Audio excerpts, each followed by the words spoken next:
Olá pessoal, sou o professor Gerry Borges, estou na Universidade Federal de Lavras e hoje gostaria de falar sobre os folículos ovarianos. Folículos ovarianos são estruturas encontradas nas gônadas femininas, os ovários. Bem, temos aqui um modelo de ovário. Quando nós olhamos no ovário, nós vemos várias dessas estruturas aqui, os tais folículos.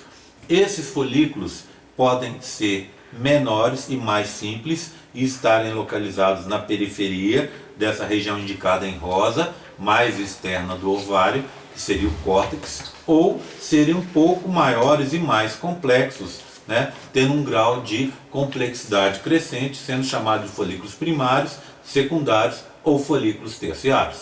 Vamos dar uma olhada nesses folículos um pouco mais de perto? Então, vamos agora dar uma olhada inicialmente nos folículos primordiais. Os folículos primordiais são estruturas arredondadas presentes na periferia do ovário, na região conhecida como região cortical ou córtex ovariano. Se nós formos olhar no interior desse folículo, nós vamos ver um gameta feminino chamado de ovócito 1 estacionado na prófase 1 da primeira divisão da meiose. Essa parada nós conhecemos como dictióteno. Externamente a essa estrutura, a esse gameta feminino, a essa célula, nós temos uma camada só de células foliculares, células do folículo, também chamadas de células da granulosa, e que são achatadas. A gente conhece essas células em histologia como células pavimentosas. Bem, a cada ciclo, um grupo dessas células, em torno de umas 20 a 30, um grupo dessas estruturas, em torno de uns 20 ou 30, são reativados. Vão sair do dictióteno e vão continuar o processo de divisão meiótica. Portanto, nos folículos que a gente conhece como folículos primários, nós temos o gameta feminino que não está mais no dictióteno, não está mais naquela parada. Esse gameta pode estar na meiose 1, como vocês estão vendo aqui, ou alcançar a meiose 2, como nós podemos ver nesse outro folículo primário. A diferença entre eles é a presença dessa célula que está aqui, chamado polócito 1. Essa célula serve para descarte do material genético e ela é gerada ao final da meiose 1. Então, toda vez que nós tivermos o polócito, nós temos um gameta feminino em meiose 2. Em que fase? Ou ele está na prófase 2, ou ele está na prometáfase 2. Ele ainda não alcançou a metáfase 2, que é evento exclusivamente observado nos folículos terciários ou folículos maduros. Vamos vê-los daqui a pouco. Bem, voltando ao folículo primário. Ele é envolto por uma camada de glicoproteínas conhecido como zona pelúcida. Essas glicoproteínas estão associadas com o processo de fecundação e vão ser descritas em outro vídeo posteriormente. E mais externamente nesses folículos primários nós temos várias camadas de células foliculares ou da granulosa. Agora elas estão arredondadas, estão vendo? Então elas são ditas células cúbicas. Nos folículos primários, com um desenvolvimento mais avançado, começam a surgir essas células aqui, indicadas por verde claro e verde escuro. Essas são as células da teca interna, verde claro, e da teca externa, que vão se associar e estar presente na parte exterior do folículo primário. Bem, alguns desses folículos, desses 20 ou 30 que começaram o processo de amadurecimento, alguns, um número menor, vão se transformar em folículos secundários. Esses folículos secundários já têm uma estrutura muito bem definida. Eles são formados por teca externa, com função de proteção, células alongadas e achatadas, teca interna, aqui em verde claro, com função de produção de hormônios. Entre elas e a parte mais interna do folículo está presente uma membrana basal, aqui indicada em azul.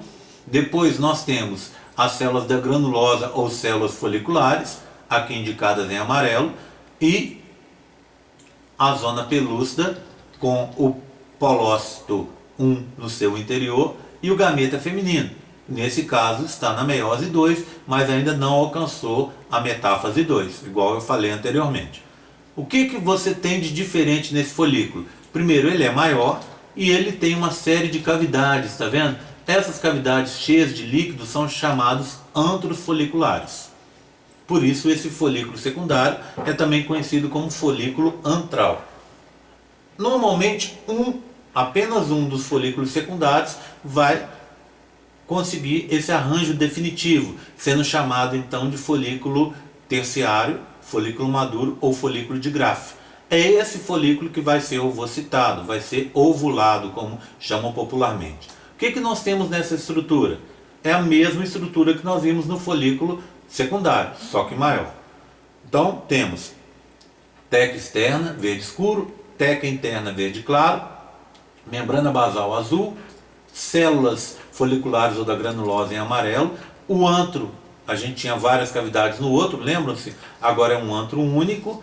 E aqui nós temos um pezinho, tá vendo? Um pedículo. Esse pedículo é chamado de cúmulo zoófilos e na ponta dele nós temos presente um novo grupo de células foliculares, que são chamadas de corona radiata, a zona pelúcida, no interior da zona pelúcida o polócito 1, e aqui sim nós temos o gameta feminino, o ovócito 2, estacionado em metáfase 2. Ele só vai sair dessa fase de metáfase 2 se ocorrer fecundação, lembra-se disso, né?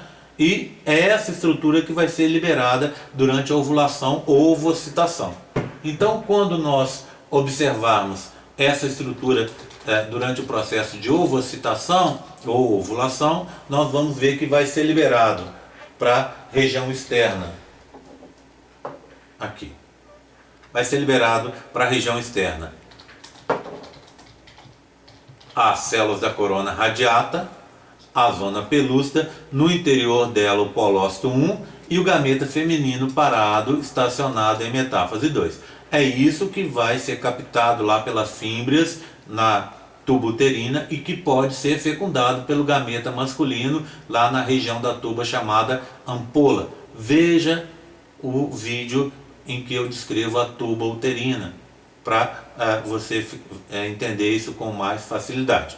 O que vai sobrar ali no ovário e que vai fazer uma protusão, uma saliência pelo lado de fora, no lado de fora do ovário bem visível, vai ser essa estrutura que está aqui, ó, que é formada pelas células da teca externa e interna, membrana basal e no interior delas a região das células da granulosa. É essa estrutura que no futuro vai formar o corpo lúteo. Logo a seguir vai formar o corpo lúteo.